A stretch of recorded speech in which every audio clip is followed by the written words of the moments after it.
जयपुर के एक बड़े पार्क में शाम का बहुत ही सुंदर और शांत माहौल था। पेड़ों पर बैठे पक्षी चहचहाते हुए अपने घोंसलों की ओर लौट रहे थे और ठंडी हवा पूरे वातावरण को सुकून से भर रही थी। पार्क की बेंचों पर कुछ लोग अपने बच्चों के साथ बैठे थे, तो कुछ लोग चाय पीते हुए आपस में बातें कर रहे थे। लेकिन उसी पार्क के एक कोने में एक बुजुर्ग महिला अकेले बैठी अपनी किताब में खोई हुई थी। उनका नाम गायत्री देवी था।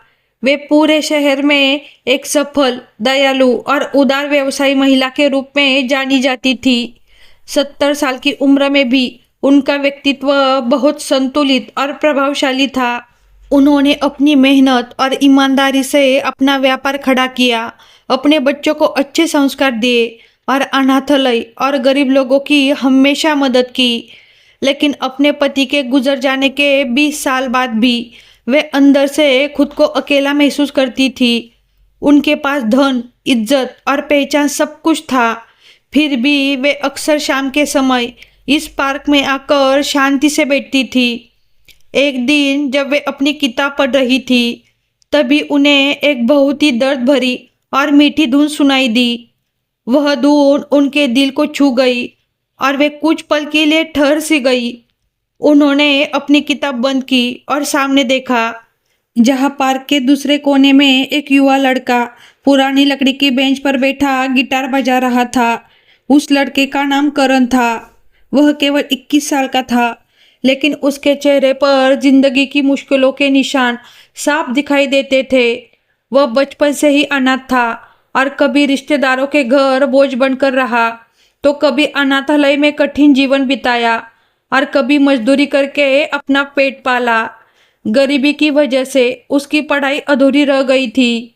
अब वह छोटे छोटे काम करके अपना गुजारा करता था और हर शाम इस पार्क में आकर गिटार बजाकर अपने दिल का दर्द हल्का करता था। संगीत ही उसकी पूरी दुनिया थी, वही उसकी जुबान था और उसकी उदासी को दूर करने का सहारा भी। उसकी बजाई हुई धुन में गहरा दर्द था, जैसे हर सुर उसके दिल की बात कह रहा हो। यह सुनकर गायत्री देवी को अपने पुराने दिन याद आ गए। उन्हें अपनी जवानी का समय याद आया, जब उनके पति, जो शायरी और संगीत के शौकीन थे, शाम को उनके लिए गुनगुनाया करते थे। वे खूबसूरत पल उनकी आंखों के सामने फिर से आ गए। वह खुद को रोक न पाई और धीरे धीरे चलते हुए करण के पास पहुंच गई। करण उन्हें देखकर थोड़ा घबरा गया और उसने गिटार बजाना बंद कर दिया। गायत्री देवी ने प्यार से पूछा, बेटा, यह धुन तुमने खुद बनाई है या कहीं से सीखी है? करण ने नजरें झुकाकर धीरे से कहा, जी, यह मैंने खुद बनाई है, बस अपने दिल की बातों को धुन में ढाल दिया। गायत्री देवी ने उसकी बात ध्यान से सुनी और उन्हें लगा कि यह कोई साधारण धुन नहीं है, बल्कि एक ऐसे दिल से निकली है जिसने दर्द और अकेलापन बहुत करीब से महसूस किया है। उनकी आंखों में अपनापन आ गया और उन्होंने मुस्कुराकर कहा, बेटा, यह धुन बहुत खास है, दिल को छू लेने वाली है। तुम्हारी उंगलियों में सच्चाई है। यह सुनकर करण की आंखों में हैरानी और खुशी के आंसू आ गए, क्योंकि शायद पहली बार किसी ने उसके हुनर को पहचाना था। आमतौर पर लोग उसे नजरअंदाज कर देते थे या उसे सिर्फ एक मजदूर समझते थे, लेकिन गायत्री देवी की बातों ने उसे हिम्मत दी। गायत्री देवी कुछ देर वही खड़ी होकर उसकी धुन सुनती रही और उनके चेहरे पर सुकून आ गया, जैसे उनकी तन्हाई को कोई साथी मिल गया हो। दूसरी तरफ करण के दिल में भी उम्मीद की एक नई किरण जाग उठी, क्योंकि कई सालों बाद किसी ने उसे महत्व दिया था। उस शाम के बाद गायत्री देवी ने तय कर लिया कि वह फिर से पार्क आएगी और इस नौजवान को सुनेगी। उन्हें महसूस हुआ कि यह धुन सिर्फ एक धुन नहीं, बल्कि जिंदगी की एक कहानी है। यही वह पल था जब दो अलग अलग दुनियाओं के लोग, एक बुजुर्ग महिला और एक अनाथ नौजवान, धीरे धीरे एक दूसरे के करीब आने लगे। अगली शाम पार्क में फिर वही प्यारा सा माहौल था। हल्की हवा पेड़ों के पत्तों को हिला रही थी। बच्चे झूलों पर खेल रहे थे और बुजुर्ग लोग टहल रहे थे। गायत्री देवी रोज की तरह हाथ में किताब लेकर पार्क में आई, लेकिन आज उनके दिल में एक अजीब सी बेचैनी थी। वह जानती थी कि वह किताब पढ़ने नहीं बल्कि करण की धुन सुनने आई है। दूसरी तरफ करण भी उस दिन कुछ अलग एहसास के साथ आया था। उसके दिल में एक नई उम्मीद थी, क्योंकि कल एक अनजान लेकिन दयालु महिला ने उसकी धुन की दिल से तारीफ की थी। पहली बार किसी ने उसकी मेहनत को समझा और सराहा था। वह सोच रहा था कि क्या आज वह महिला फिर आएगी। तभी दोनों की नजरें मिली और हल्की सी मुस्कान ने उनके बीच की दूरी कम कर दी। गायत्री देवी धीरे धीरे उसके पास गई और बोली, बेटा आज कोई नई धुन है? करण मुस्कुराकर बोला, जी कोशिश की है। क्या आप सुनना चाहेगी? गायत्री देवी वही बैठ गई। करण ने गिटार संभाला और एक नरम उम्मीद से भरी धुन बजाने लगा। इस बार उसकी धुन में थोड़ा दर्द था, लेकिन साथ में सपनों और रोशनी की झलक भी थी। गायत्री देवी आंखें बंद करके सुनती रही और जैसे जैसे धुन आगे बढ़ी उनके दिल का बोझ हल्का होता गया और पुरानी यादें ताज़ा होने लगी। धुन खत्म होने के बाद वह कुछ देर चुप रही, फिर बोली, करण तुम्हारी धुन दिल को सुकून देती है। करण ने नजरें झुका ली। गायत्री देवी ने प्यार से कहा, तुम्हारे अंदर एक सच्चा कलाकार है। करण धीरे से बोला, बीबी जी मैं तो बस ऐसे ही गिटार बजा लेता हूँ। पढ़ाई के लिए पैसे नहीं थे और मौसी का सपना भी अधूरा रह गया। यह सब मेरे दिल का दर्द है जो धुन बन जाता है। यह सुनकर गायत्री देवी का दिल भर आया। उन्होंने कहा, नहीं बेटा, यह सिर्फ दर्द नहीं, तुम्हारी पहचान है। तुम्हें इसे आगे बढ़ाना चाहिए। करण हल्की मुस्कान के साथ बोला, बीबी जी सपने देखना आसान होता है, लेकिन उन्हें पूरा करना मेरे लिए मुश्किल है। मेरे पास पैसे और साधन नहीं है। गायत्री देवी ने उसके चेहरे को ध्यान से देखा और समझ गई कि यह लड़का बहुत हुनरमंद है, लेकिन हालात ने उसे कमज़ोर बना दिया है। उन्होंने मन ही मन तय किया कि वह उसकी मदद करेगी, लेकिन अभी कुछ नहीं कहा। कुछ दिनों तक वह रोज शाम को पार्क आती रही, करण की धुन सुनती और उससे बातें करती। कभी वे जिंदगी की बातें करते, कभी अपने ख्वाबों के बारे में और कभी बिना कुछ बोले चुपचाप बैठे रहते। उनकी यह खामोशी भी खास थी, जैसे दोनों एक दूसरे को दिल से समझ रहे हो। गायत्री देवी को करण में अपनी जवानी की झलक दिखने लगी और उन्हें अपने पुराने दिन याद आने लगे, जब उन्होंने अपने पति के साथ मिलकर सपने देखे थे और मेहनत से उन्हें पूरा किया था। करण की आंखों में भी वही चमक और जोश था, लेकिन गरीबी और अकेलेपन ने उसे दबा दिया था। एक दिन करण ने झिझकते हुए पूछा, बीबी जी आप मेरे साथ इतनी अच्छी क्यों है? बाकी लोग तो मुझे सिर्फ एक मजदूर समझते हैं, लेकिन आपने मेरी बातों को इतना महत्व क्यों देती है? गायत्री देवी ने मुस्कुराकर जवाब दिया, बेटा इंसान की असली पहचान उसका दिल और उसका हुनर होता है। तुम्हारे अंदर दोनों है और मुझे यकीन है कि ईश्वर ने तुम्हें किसी खास मकसद के लिए बनाया है। यह सुनकर करण कुछ नहीं बोला, लेकिन उसके दिल में एक नई उम्मीद जाग गई। उसने पहली बार सोचा कि वह सिर्फ एक मजदूर या बेसहारा लड़का नहीं है, बल्कि वह भी कुछ बन सकता है। उसी शाम गायत्री देवी ने मन ही मन तय कर लिया कि वह करण की जिंदगी बदलेगी। उन्हें पता था कि यह आसान नहीं होगा। लोग सवाल करेंगे, बातें बनाएंगे और शायद करण को भी उन पर भरोसा करने में समय लगेगा, लेकिन यह तो बस एक नई कहानी की शुरुआत थी जो दोनों की जिंदगी बदलने वाली थी। कुछ दिन ऐसे ही बीत गए। हर शाम गायत्री देवी पार्क में आती और करण के पास बैठकर उसकी धुन सुनती। धीरे धीरे दोनों के बीच की दूरी खत्म होने लगी। करण जो पहले अपने हुनर को सिर्फ समय बिताने का जरिया समझता था, अब उसमें आत्मविश्वास आने लगा। यह सब गायत्री देवी की बातों का असर था, जो उसे बार बार एहसास दिलाती थी कि उसका हुनर बेकार नहीं है। एक दिन गायत्री देवी ने पूछा, करण, क्या तुमने कभी संगीत की पढ़ाई करने के बारे में सोचा है? करण हल्का सा मुस्कुराया और बोला, बीबी जी, सपना देखने में तो कोई पैसा नहीं लगता। करण ने धीरे से कहा कि उसने सोचा तो है, लेकिन समझ नहीं आता कैसे करे, क्योंकि जब रोज की रोटी ही मुश्किल से मिलती है तो फीस कहाँ से आएगी। यह सुनकर गायत्री देवी कुछ देर चुप रही। उनके मन में पहले से ही था कि वह करण की मदद करेगी। वह चाहती थी कि यह लड़का सिर्फ पार्क में धुन बजाने तक सीमित न रहे, बल्कि आगे बढ़कर दुनिया के सामने आए। लेकिन वह जानती थी कि करण बहुत स्वाभिमानी है, इसलिए सीधे मदद की बात करना उसे अच्छा नहीं लगेगा। थोड़ी देर सोचने के बाद उन्होंने प्यार से कहा कि बेटा, कभी कभी जिंदगी में ऐसे लोग मिलते हैं जिन्हें दूसरों की सफलता में ही अपनी खुशी मिलती है। अगर कोई तुम्हारी मदद करना चाहे तो क्या तुम उसे स्वीकार करोगे? यह सुनकर करण गंभीर हो गया। उसने नजरें झुका ली और धीरे से कहा कि बीबी जी, वह किसी पर बोझ नहीं बनना चाहता। उसने पूरी जिंदगी दूसरों के सहारे बिताई है और अब वह अपने दम पर खड़ा होना चाहता है।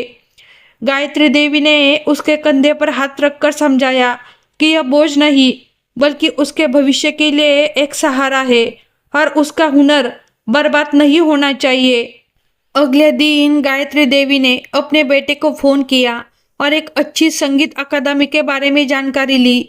जब उन्हें फीस और खर्च के बारे में पता चला तो उन्होंने मन ही मन तय कर लिया कि वह सब खर्च खुद उठाएंगी। लेकिन उन्हें यह भी समझ आ रहा था कि करण को मनाना आसान नहीं होगा। कुछ दिनों बाद वह फिर पार्क में आई और करण से बोली कि अगर वह उसे एक ऐसी जगह के बारे में बताए जहाँ वह संगीत सीख सकता है तो क्या वह वहाँ जाएगा। करण यह सुनकर हैरान रह गया और बोला कि बीबी जी, क्या आप सच कह रही है? उन्होंने मुस्कुराकर कहा कि हाँ बेटा, यह सच है और वह चाहती है कि वह वहाँ जाए। करण की आंखों में एक साथ खुशी और डर दोनों थे। उसने पूछा कि यह सब कैसे होगा और वह फीस कहाँ से देगा। इस पर गायत्री देवी ने शांति से कहा कि इसकी चिंता करने की ज़रूरत नहीं है, वह सब संभाल लेगी। उसे बस दिल लगाकर मेहनत करने का वादा करना होगा। करण ने झिझकते हुए पूछा कि वह उसके लिए इतना सब क्यों कर रही है, वो तो उनके लिए कुछ भी नहीं है। इस पर गायत्री देवी ने प्यार से कहा कि हर रिश्ता खून से नहीं होता, कुछ रिश्ते दिल से बनते हैं और भगवान ने उन्हें बहुत कुछ दिया है। अगर वह किसी हुनरमंद की मदद कर सके तो वही उनकी असली खुशी है। यह सुनकर करण की आंखों में आंसू आ गए और उसने भावुक होकर कहा कि अगर उन्हें उस पर इतना भरोसा है तो वह वादा करता है कि वह उन्हें कभी निराश नहीं करेगा। कुछ दिनों बाद गायत्री देवी ने करण का दाखिला एक संगीत अकादमी में करवा दिया। जब करण पहली बार क्लास में पहुंचा तो उसका दिल बहुत तेज धड़क रहा था। वह हैरान था कि जिस जगह के बारे में वह सिर्फ सपने देखा करता था, आज सच में वही खड़ा है। बाकी छात्र अच्छे कपड़े पहने हुए थे, जबकि करण एक साधारण लड़का था जिसके पास सिर्फ उसका गिटार और उसका जुनून था। शुरू में उसे थोड़ा अजीब महसूस हुआ, लेकिन जैसे ही उसने गिटार बजाकर अपनी धुन सुनाई, सब लोग चौंक गए। उसके उस्ताद ने तुरंत पूछा, क्या यह धुन तुमने खुद बनाई है? करण ने हाँ में सिर हिलाया। उस्ताद मुस्कुराकर बोले, बेटा, तुम्हारे अंदर बहुत आगे जाने की ताकत है। अगर तुम मेहनत करोगे तो एक दिन पूरी दुनिया तुम्हें सुनेगी। उस दिन जब वह अकादमी से वापस लौटा तो उसकी खुशी साफ दिखाई दे रही थी। गायत्री देवी पार्क में उसका इंतजार कर रही थी। करण ने पहली बार दिल खोलकर हंसते हुए कहा, बीबी जी, आज पहली बार मुझे लगा कि मैं सच में कुछ बन सकता हूँ। गायत्री देवी ने उसके सिर पर प्यार से हाथ रखा और कहा, बेटा, यह तो बस शुरुआत है, असली सफर अभी बाकी है। यही वह पल था जब दोनों की जिंदगी एक दूसरे से जुड़ गई और वे एक नए सफर पर निकल पड़े जो उनकी जिंदगी को हमेशा के लिए बदलने वाला था। अब करण की जिंदगी एक नए रास्ते पर चल पड़ी थी। अकादमी की पढ़ाई और रोज की प्रैक्टिस ने उसकी दुनिया बदल दी थी। जहाँ पहले उसकी जिंदगी में उदासी और थकान थी, अब वहाँ उम्मीद और मेहनत की चमक थी। उसकी उंगलियों से निकलने वाली धुनें अब पहले से भी ज़्यादा खूबसूरत हो गई थी। इस बदलाव के पीछे गायत्री देवी का बहुत बड़ा योगदान था, जिन्होंने उसे सहारा दिया और उस पर भरोसा किया। अकादमी में उसके उस्ताद भी उसके हुनर से बहुत प्रभावित थे। एक दिन क्लास के बाद उस्ताद ने उससे कहा, करण, तुम में एक खास बात है। तुम्हारी धुनें सिर्फ संगीत नहीं है, बल्कि एक कहानी सुनाती है। यह बहुत बड़ा हुनर है जो हर किसी के पास नहीं होता, इसलिए इसे कभी बर्बाद मत करना। यह बात सुनकर करण का हौसला और भी बढ़ गया। शाम को जब वह पार्क में गायत्री देवी से मिला तो उसकी आंखों में एक नई चमक थी। उसने मुस्कुराते हुए कहा, बीबी जी, आज मेरे उस्ताद ने कहा कि मेरे धुनें जैसे कोई कहानी सुनाती है। यह सुनकर गायत्री देवी बहुत खुश हुई और बोली, मैंने शुरू से ही कहा था कि बेटा, तुम्हारे उंगलियों में भगवान ने एक खास हुनर दिया है, बस तुम्हें उसे दुनिया के सामने लाना है। करण ने सिर झुकाकर धीरे से कहा, अगर आप नहीं होती तो शायद मैं यहाँ तक कभी नहीं पहुँच पाता। उसकी यह बात सुनकर गायत्री देवी भावुक हो गई। कई सालों की तन्हाई के बाद करण उनके दिल का सहारा बन गया था, लेकिन वह यह भी जानती थी कि समाज उनके बीच की उम्र के फर्क को आसानी से स्वीकार नहीं करेगा। तभी करण को एकेडमी से एक बड़ा मौका मिला। उसे एक छोटे कंसर्ट में परफॉर्म करने के लिए चुना गया। यह उसके लिए बहुत खास पल था। जब उसने यह खुशखबरी गायत्री देवी को सुनाई तो वह बहुत खुश हुई और बोली, बेटा, यह तुम्हारी मेहनत का फल है। भगवान ने तुम्हारी सुन ली। कंसर्ट का दिन आया। हॉल रोशनी से भरा हुआ था और लोग अपनी सीटों पर बैठे थे। गायत्री देवी भी सबसे आगे सफेद दुपट्टा और सादा सलवार कमीज पहनकर बैठी थी। जैसे ही करण ने स्टेज पर आकर अपनी पहली धुन बजाई, पूरा हॉल तालियों से गूंज उठा। लेकिन उसकी नजरें सिर्फ गायत्री देवी को ही ढूंढ रही थी। उसे लगा कि उन तालियों से ज्यादा उनकी मुस्कान ही उसके सबसे बड़ी जीत है। कंसर्ट के बाद गायत्री देवी की आंखों में खुशी के आंसू थे। उन्होंने कहा, करण, आज मुझे पूरा यकीन हो गया कि मेरा विश्वास सही था। तुम्हारे अंदर एक खास चमक है जो हर किसी का दिल छू सकती है। यह पल दोनों के लिए बहुत यादगार बन गया। अब करण अक्सर एकेडमी से लौटकर गायत्री देवी के घर जाने लगा। दोनों साथ में चाय पीते, बातें करते और समय बिताते। गायत्री देवी उसे अपने पुराने दिनों की कहानियां सुनाती, कैसे उन्होंने अपने पति के जाने के बाद अकेले ही घर और कारोबार संभाला, बच्चों को पढ़ाया और कैसे सब कुछ होने के बाद भी उनके दिल में एक खालीपन रह गया। करण उनकी हर बात को ध्यान से सुनता और महसूस करता। अब उसके लिए गायत्री देवी सिर्फ मदद करने वाली नहीं, बल्कि एक सच्ची दोस्त और मार्गदर्शक बन गई थी। लेकिन यह खूबसूरत समय ज़्यादा दिन तक छिपा नहीं रह सका। गायत्री देवी के बच्चे, जो अपने अपने घरों में व्यस्त रहते थे, अब यह नोटिस करने लगे कि उनकी माँ के पास अक्सर एक जवान लड़का आता है। शुरुआत में उन्होंने इस बात पर ज़्यादा ध्यान नहीं दिया, लेकिन जब यह रोज होने लगा तो उनके मन में सवाल उठने लगे। एक दिन उनके बेटी ने कहा कि अब लोग भी बातें करने लगे हैं। गायत्री देवी ने शांत होकर जवाब दिया कि बेटा, वह सिर्फ एक हुनरमंद लड़का है और मैंने उसकी मदद की है।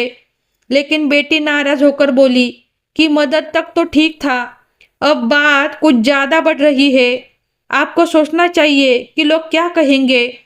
यह सुनकर गायत्री देवी बहुत दुखी हो गई और चुप रहना ही ठीक समझा।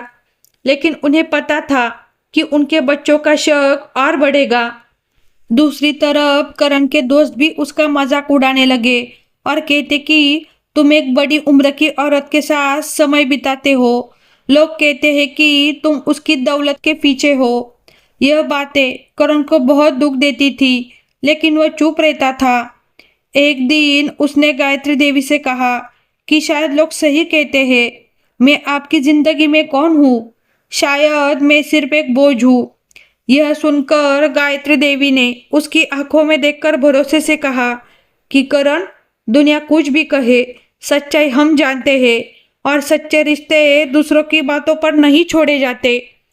उनकी यह बातें सुनकर करण को थोड़ी राहत मिली, लेकिन अब उनका रास्ता आसान नहीं था, क्योंकि समाज और परिवार उनके बीच आ रहे थे।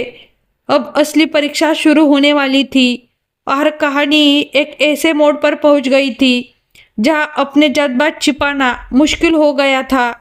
गायत्री देवी और करण अब सिर्फ गिटार या अकादमी तक सीमित नहीं थे, बल्कि धीरे धीरे एक दूसरे के दिल के करीब आने लगे थे। गायत्री देवी की आंखों में कई सालों बाद फिर से वही चमक लौट आई थी जो उनके पति के साथ थी और उनके जाने के बाद खो गई थी। एक शाम उन्होंने करण को अपने घर बुलाया। वह चाहती थी कि वह सिर्फ मेहमान नहीं, बल्कि उनकी जिंदगी का हिस्सा बने। करण पहले थोड़ा झिझका, लेकिन फिर मान गया। जब वह घर पहुंचा तो वहाँ का माहौल देखकर हैरान रह गया। बड़ा सा कमरा, किताबों से भरी अलमारियाँ और पुरानी तस्वीरें, जिनमें गायत्री देवी अपने पति के साथ मुस्कुराती दिख रही थी, जैसे हर चीज़ एक कहानी कह रही हो। प्यार, त्याग और अकेलेपन की कहानी। चाय पीते हुए गायत्री देवी ने मुस्कुराकर कहा, करण, मैंने कभी नहीं सोचा था कि इस उम्र में मुझे कोई ऐसा मिलेगा जो मुझे समझेगा। तुमने मेरी जिंदगी में फिर से खुशी ला दी है। यह सुनकर करण हैरान रह गया। उसने कभी नहीं सोचा था कि वह इस तरह अपने दिल की बातें कहेगी। उसने नज़रें झुकाकर कहा, बीबी जी, आप मेरे लिए बहुत बड़ी इंसान हैं। आपने मुझे वह सब दिया है जिसका मैंने कभी सपना भी नहीं देखा, लेकिन मैं आपसे बहुत छोटा हूँ।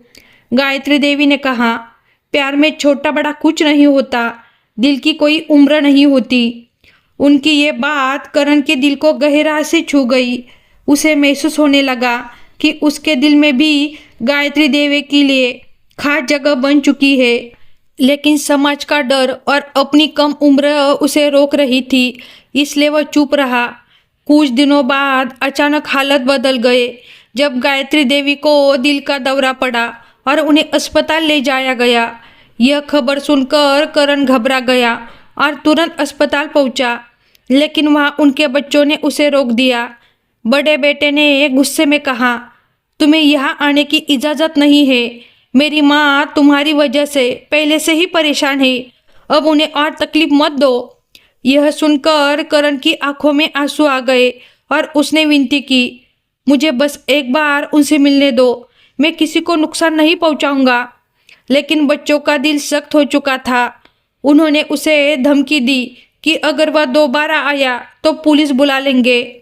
टूटे दिल के साथ करण अस्पताल के बाहर बेंच पर बैठ गया और पूरी रात सोचता रहा कि शायद वे लोग सही कहते हैं। शायद वह सिर्फ एक अनाथ है जिसे इस अमीर परिवार में कोई जगह नहीं मिल सकती। फिर भी उसके दिल में यह यकीन था कि उसका और गायत्री देवी का रिश्ता सच्चा और पवित्र है। उसी रात उसने एक फैसला किया और अपना गिटार लेकर अस्पताल के लॉन में पहुंच गया। वह खिड़की के नीचे खड़ा होकर वही धुन बजाने लगा जो उसके दिल की आवाज़ थी। गायत्री देवी, जो कमरे में आधी बेहोशी में थी, उस धुन को सुनकर उनकी आंखों में आंसू आ गए और चेहरे पर हल्की मुस्कान आ गई।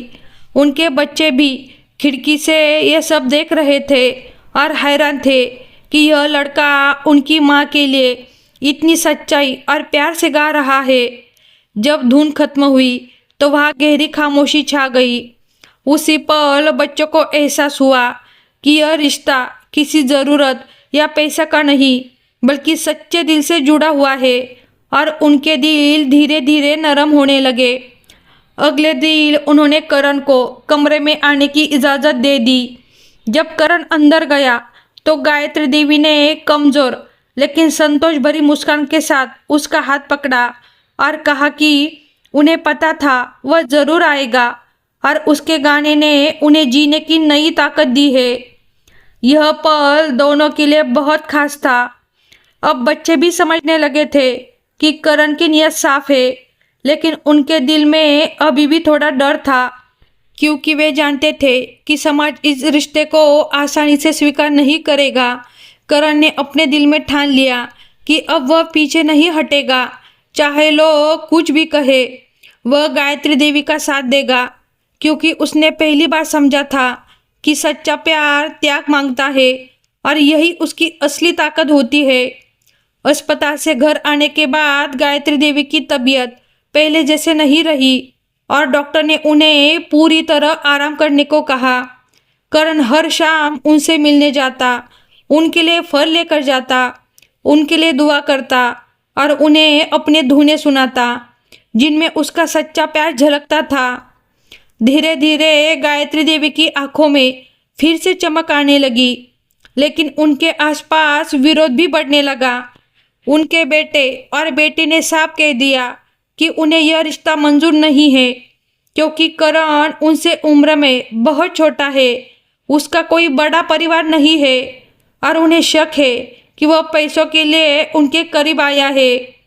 गायत्री देवी ने शांति से उनकी बात सुनी और कहा कि उन्होंने अपनी पूरी जिंदगी बच्चों के लिए जी है, उनकी खुशी के लिए अपनी हर इच्छा को दबाया है। तो अब जब वह अपने लिए किसी ऐसे इंसान को चुन रही है जो उन्हें सच्चा प्यार करता है, तो इसमें क्या गलत है? बेटा गुस्से में बोला कि लोग क्या कहेंगे और परिवार की बदनामी होगी। इस पर गायत्री देवी की आंखों में आंसू आ गए और उन्होंने कहा कि जब उनके पति का निधन हुआ था तब भी लोगों ने बातें बनाई थी और उन्होंने अकेले सब संभाला था, तो क्या वह पूरी जिंदगी सिर्फ लोगों की ही सुनती रहे और अपने दिल की कोई कीमत न रखे? उनकी बातों का बच्चों पर कोई असर नहीं हुआ और वे वहां से चले गए। दूसरी तरफ करण भी परेशान रहने लगा, क्योंकि उसके कुछ दोस्त उसका मजाक उड़ाने लगे और ताने देने लगे कि उसे प्यार के साथ साथ पैसा भी मिल रहा है। करण बाहर से तो हंसकर बात टाल देता, लेकिन अंदर ही अंदर वह टूटने लगा था। जब वह गिटार बजाता तो धुन तो निकलती थी, लेकिन उसमें पहले जैसी मिठास नहीं रही। वह सोचने लगा कि क्या वह सच में गलत है? क्या गायत्री देवी से प्यार करना गलत है, या फिर लोग ही सच्चे जज्बात को समझ नहीं पाते? एक दिन करण गायत्री देवी के पास गया। उसके चेहरे पर साफ साफ चिंता दिख रही थी। उसने धीरे से कहा, बीबी जी, मुझे आपसे कुछ कहना है। उन्होंने प्यार से जवाब दिया, हाँ बेटा, कहो। करण थोड़ा हिचकिचाते हुए बोला, मुझे लगता है कि हम कुछ गलत कर रहे हैं। मैं आपके लायक नहीं हूँ। आपकी इज्जत और जिंदगी पर असर पड़ रहा है। लोग बातें कर रहे हैं और आपके बच्चे भी खुश नहीं हैं। यह सुनकर गायत्री देवी ने उसका हाथ थाम लिया और विश्वास के साथ कहा, करण, जिंदगी में दो तरह के लोग होते हैं। एक वो जो दूसरों की खुशी के लिए जीते हैं और दूसरे वो जो अपनी सच्चाई के लिए जीते हैं। मैंने पूरी जिंदगी दूसरों के लिए जी है, अब मैं अपनी सच्चाई के साथ जीना चाहती हूँ। उनकी बात सुनकर करण चुप हो गया, क्योंकि उसमें सच्चाई थी। कुछ दिनों बाद गायत्री देवी ने अपने बच्चों को घर बुलाया ताकि वह सब कुछ साफ साफ बता सके। उन्होंने कहा, मैं तुम सबसे कुछ छुपाना नहीं चाहती। मेरा दिल इस लड़के के लिए धड़कता है। यह मेरा ख्याल रखता है, मेरी इज्जत करता है। इस रिश्ते में सिर्फ सच्ची मोहब्बत है, कोई लालच नहीं।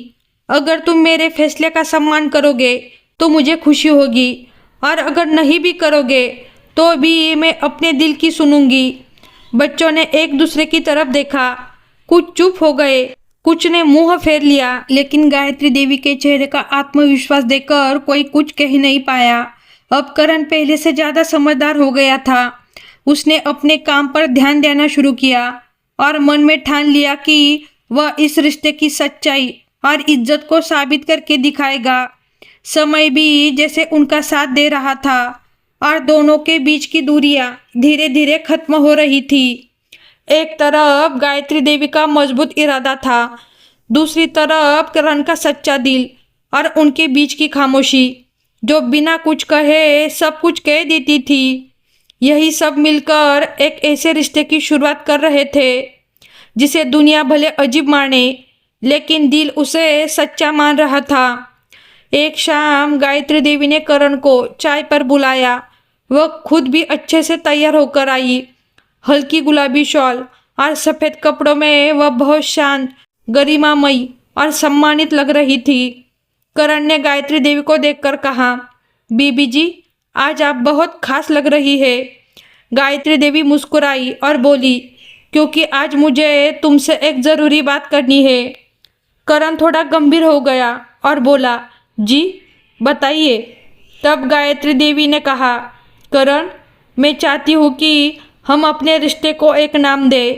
मैं अपनी बाकी ज़िंदगी तुम्हारे साथ बिताना चाहती हूँ और सबके सामने कहना चाहती हूँ कि मैंने तुम्हें अपने मर्जी से चुना है, तुमने मुझे कभी मजबूर नहीं किया। यह सुनकर करण चुप हो गया। उसकी आंखों में हैरानी, खुशी और थोड़ा डर साफ नजर आ रहा था। उसने धीरे से पूछा, क्या आप शादी की बात कर रही है? गायत्री देवी ने हाँ में जवाब दिया और बोली, मैं अपनी ज़िंदगी जी चुकी हूँ। अब जो समय बचा है उसे फिर से किसी अपने के साथ बिताना चाहती हूँ और वो अपने तुम हो।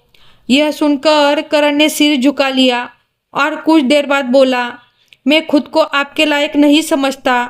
मेरा कोई परिवार नहीं है, न कोई हैसियत, और हमारी उम्र में भी बहुत फर्क है। लोग हमारा मजाक उड़ाएंगे।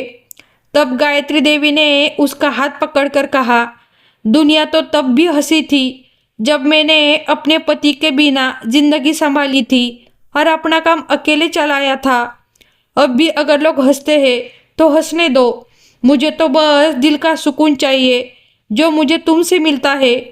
यह सुनकर करण की आंखों में आंसू आ गए। उसे पहली बार लगा कि कोई उसे अपना मानता है। उसने धीरे से कहा, अगर आपका भरोसा सच्चा है तो मेरा साथ भी सच्चा है। मैं अब आपका हूँ। इस फैसले के बाद उनकी जिंदगी का नया सफर शुरू हुआ जो शादी की ओर बढ़ रहा था। गायत्री देवी ने अपने बच्चों को फिर से अपने फैसले के बारे में बताया। इस बार उन्होंने उनसे कोई सलाह नहीं मांगी, बस यह कहा कि वह करण से शादी करने जा रही है और यह उनका दिल से लिया हुआ फैसला है जिस पर उन्हें गर्व है। शुरुआत में बच्चों ने बहुत विरोध किया। बेटी ने कहा, अम्मी, क्या आप ठीक है? लोग आपका मजाक उड़ाएंगे। उसने यह भी कहा कि वह लड़का सिर्फ आपकी संपत्ति के लिए आपके पास है। लेकिन गायत्री देवी ने शांति से जवाब दिया कि उन्होंने अपनी सारी संपत्ति बच्चों के नाम कर दी है और करण के लिए कुछ भी नहीं रखा, क्योंकि उसे सिर्फ मैं चाहिए।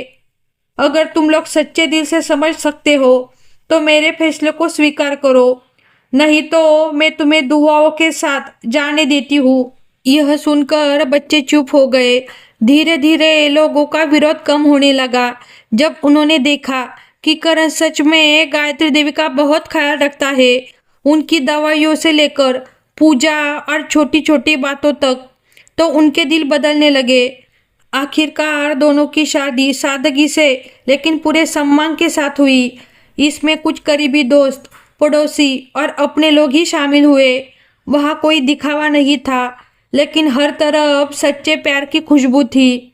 शादी के बाद जब करण ने अपनी बनाई हुई धुन सुनाई जो उसने सिर्फ गायत्री देवी के लिए बनाई थी, तो वहाँ मौजूद हर इंसान की आंखें नम हो गई। उस धुन में कोई बनावट नहीं थी, सिर्फ सच्चे जज्बात थे। शादी के बाद गायत्री देवी ने सफ़ेद साड़ी छोड़कर हल्के गुलाबी रंग का सादा जोड़ा पहनना शुरू किया और करण ने वही काली शेरवानी पहनी जो उन्हें गायत्री देवी ने दिलवाई थी। जब दोनों साथ खड़े होते तो ऐसा लगता जैसे किस्मत ने दो अलग दुनिया के लोगों को एक कर दिया हो। समाज के सवालों और बातों के बावजूद दोनों ने सच्चाई और प्यार के साथ अपनी नई जिंदगी शुरू की। शादी के बाद उनकी जिंदगी में न कोई बड़ा हनीमून था और न ही सोशल मीडिया पर दिखावा। लेकिन उनके पास सच्चा अपनापन और सुकून था। गायत्री देवी ने अपने काम की जिम्मेदारियां बच्चों को सौंप दी और अब ज़्यादा समय घर पर करण के साथ बिताने लगी। कभी दोनों साथ में चाय बनाते, कभी पुराने गाने सुनते और कभी शाम को छत पर बैठकर अपने बीते दिनों की बातें करते। शादी के बाद करण ने अपनी पढ़ाई जारी रखी और अब उसके अंदर एक नया जुनून था। वह अपनी पत्नी के प्यार और त्याग का बदला अपने हुनर से देना चाहता था। वह रात रात भर जागकर गिटार पर नई धुनें बनाता जिनमें उसकी जिंदगी की कहानी झलकती थी। एक दिन गायत्री देवी ने उसे सलाह दी कि वह सिर्फ धुन ही नहीं बल्कि अपने शब्दों के जरिए भी लोगों तक अपनी बात पहुंचाए। यह बात करण के दिल को छू गई और उसने गाने लिखना शुरू कर दिया। कुछ ही हफ्तों में उसने अपना पहला गाना लिखा, तुम मिली तो मैं पूरा हो गया। जब गायत्री देवी ने वह गाना सुना तो वह भावुक हो गई और उनकी आंखों में आंसू बहने लगे। उन्होंने कहा कि यह सिर्फ एक गाना नहीं बल्कि उनकी अकेली जिंदगी को खुशियों में बदलने की कहानी है। करण ने उन्हें गले लगाकर कहा कि यह सब उनकी वजह से ही मुमकिन हुआ है, वरना वह आज भी गुमनाम जिंदगी जी रहा होता। उसी समय करण ने यह भी तय किया कि वह एक फाउंडेशन बनाएगा जो उन नौजवानों की मदद करेगा जो गरीबी या अनाथ होने के कारण अपने सपनों को पूरा नहीं कर पाते। गायत्री देवी ने इसी सोच को पूरी तरह अपनाया और कहा कि अगर वे किसी एक बच्चे का भी सपना पूरा कर सके तो वही उनकी शादी की सबसे बड़ी खुशी होगी। उन्होंने अपने फाउंडेशन का नाम अंतर मन की आवाज़ रखा, जो एक छोटा सा म्यूजिक सेंटर था जहां बच्चों को मुफ्त में संगीत सिखाया जाता था और उन्हें जीने की नई उम्मीद भी दी जाती थी। करण वहां खुद बच्चों को सिखाते थे और गायत्री देवी पूरे सेंटर का ध्यान रखती थी। धीरे धीरे उनकी कहानी मीडिया तक पहुंच गई। एक इंटरव्यू में जब करण से उनकी पत्नी की उम्र के बारे में पूछा गया तो उन्होंने मुस्कुराकर कहा कि उनकी पत्नी ने उन्हें इस दुनिया के शोर से निकालकर उनकी असली पहचान दी है और सच्चा प्यार उम्र नहीं दिल देखता है। यह बात बहुत तेजी से फैल गई। कुछ लोगों ने उनकी तारीफ की तो कुछ ने मजाक भी बनाया, लेकिन अब करण को इन बातों से कोई फर्क नहीं पड़ता था। वह अपने रिश्ते पर गर्व करता था और हर काम से यह दिखाता था कि उसने गायत्री देवी को पूरे दिल से अपनाया है। शाम को दोनों सेंटर के पीछे बगीचे में बैठते जहां बच्चे संगीत की प्रैक्टिस करते थे। उन सुरों को सुनकर गायत्री देवी को जीने की नई ताकत मिलती थी। एक दिन करण ने उनके लिए एक खास तोहफा तैयार किया और अपनी पहली एल्बम लॉन्च की जिसमें उसने सभी गाने उनके नाम कर दिए। समारोह में स्टेज पर खड़े होकर करण ने कहा कि अगर हर अनाथ बच्चे को एक गायत्री देवी मिल जाए तो इस दुनिया में कोई भी टूटा हुआ सपना नहीं रहेगा। यह सुनकर वहां मौजूद लोगों की आंखें नम हो गई। वह रात उनकी जिंदगी की एक बहुत ही खूबसूरत याद बन गई। अब उनका रिश्ता सिर्फ प्यार तक सीमित नहीं था बल्कि सेवा, कला और इंसानियत की एक मिसाल बन चुका था। समय के साथ गायत्री देवी की तबीयत कमजोर होने लगी। उनकी आत्मा तो अभी भी मजबूत थी और चेहरे पर मुस्कान रहती थी, लेकिन उनका शरीर पहले जैसा साथ नहीं दे रहा था। वह अक्सर चुप होकर बैठ जाती, जैसे कुछ सोच रही हो या पुराने दिनों को याद कर रही हो। करण को महसूस होने लगा था कि उनकी तबीयत ठीक नहीं है। एक दिन जब वह क्लास के बाद घर आया तो उसने देखा कि गायत्री देवी सोफे पर लेटी हुई है। वह घबरा गया और तुरंत उनके पास जाकर पूछा, बीबी जी क्या हुआ, आपकी तबीयत ठीक है?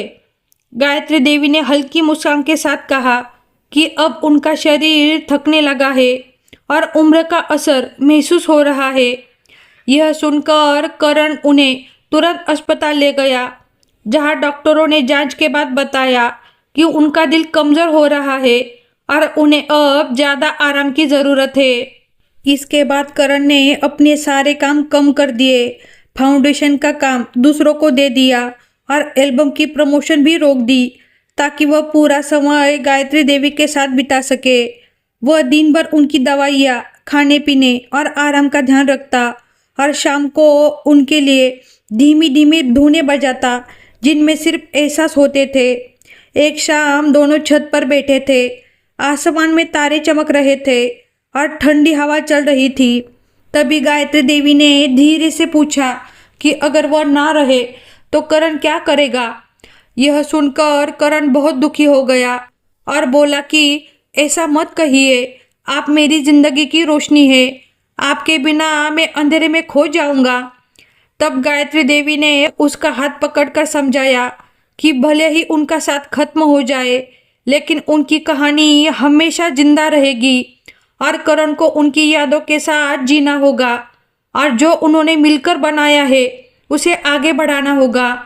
यह सुनकर करण की आंखों से आंसू बहने लगे और वह कुछ बोल नहीं पाया। अगले कुछ हफ्ते दोनों चुपचाप साथ बिताते रहे लेकिन उस खामोशी में भी एक गहरा सुकून था क्योंकि वे बिना बोले ही एक दूसरे को समझ लेते थे। एक दिन गायत्री देवी ने करण को बुलाकर कहा कि उनके कमरे की दराज में एक लिफाफा रखा है जिस पर उसका नाम लिखा है और उसे उनके बाद खोलना। करण ने यह बात मानने से इनकार कर दिया और कहा कि आप कहीं नहीं जा रही है, लेकिन गायत्री देवी ने उसे प्यार से समझाया कि जिंदगी की सच्चाई को स्वीकार करना जरूरी है। और फिर कुछ दिनों बाद वही दिन आ गया जिससे दोनों डरते थे। एक सुबह जब करण नाश्ता लेकर उनके कमरे में गया तो उसने देखा कि गायत्री देवी आंखें बंद किए बहुत शांति से लेटी हुई थी। उनके चेहरे पर सुकून था और उनका हाथ अपने दिल पर रखा हुआ था जैसे वे चुपचाप इस दुनिया को अलविदा कह गई हो। करण घबरा गया और उन्हें बार बार पुकारने लगा, बीबी जी, बीबी जी, लेकिन अब कोई जवाब नहीं आया। कमरा बिल्कुल शांत हो गया था। सिर्फ दीवार पर लगी घड़ी की टिक टिक सुनाई दे रही थी और बाहर हल्की हवा चल रही थी, लेकिन करण की सांसें जैसे रुक सी गई थी। वह वही जमीन पर बैठ गया, गायत्री देवी के हाथ पकड़कर और वही धुन बजाने लगा जो उसने पहली बार पार्क में बजाई थी जब गायत्री देवी ने कहा था कि उसकी उंगलियों में सच्चाई है। कुछ दिनों बाद उन्हें सादगी से विदा किया गया और उनकी वसीयत के मुताबिक सारी रस्में करण ने खुद निभाई। लोगों ने देखा कि जो लड़का पहले सिर्फ एक साधारण गिटार बजाने वाला समझा जाता था, आज वह एक मजबूत इंसान बन चुका है। अंतिम विधि के बाद जब करण ने वह लिफाफा खोला तो उसमें एक खत था जिसमें लिखा था, मेरे करण, मैं तुम्हें सिर्फ अपना प्यार ही नहीं बल्कि एक पूरी दुनिया देना चाहती थी। एक घर, इज्जत, पहचान और एक नई शुरुआत। यह मकान और यह फाउंडेशन अब तुम्हारा है। मेरी यादों को हमेशा जिंदा रखना, तुम्हारी गायत्री देवी। यह पढ़कर करण की आंखें बंद हो गई और उसने उस खत को अपने सीने से लगा लिया। उसी समय उसने ठान लिया कि अब वह अपनी पूरी जिंदगी गायत्री देवी के सपनों को पूरा करने में लगा देगा। उनके जाने के बाद उसकी जिंदगी में एक गहरा खालीपन आ गया था जिसे शब्दों में बताना मुश्किल था। वह पहले भी अकेला था, लेकिन अब की तन्हाई बहुत अलग थी, शांत, गहरी और बिना किसी शिकायत के। फिर भी उसने खुद को टूटने नहीं दिया और अपना वादा निभाया। उसने अंतर्मन की आवाज़ को आगे बढ़ाया। जहाँ पहले कुछ ही बच्चे आते थे, अब दूर दूर के शहरों से बच्चे वहाँ आने लगे। ऐसे बच्चे जो अनाथ थे, गरीब थे या जिनके सपने हालात की वजह से अधूरे रह गए थे। करण उन्हें संगीत, आवाज़ और अपनी भावनाओं के जरिए एक नई राह और नई पहचान देने लगा। फाउंडेशन की दीवार पर उसने एक लाइन लिखवाई, यह ख्वाब सांस लेते हैं। उसकी संगीत की यात्रा भी चलती रही।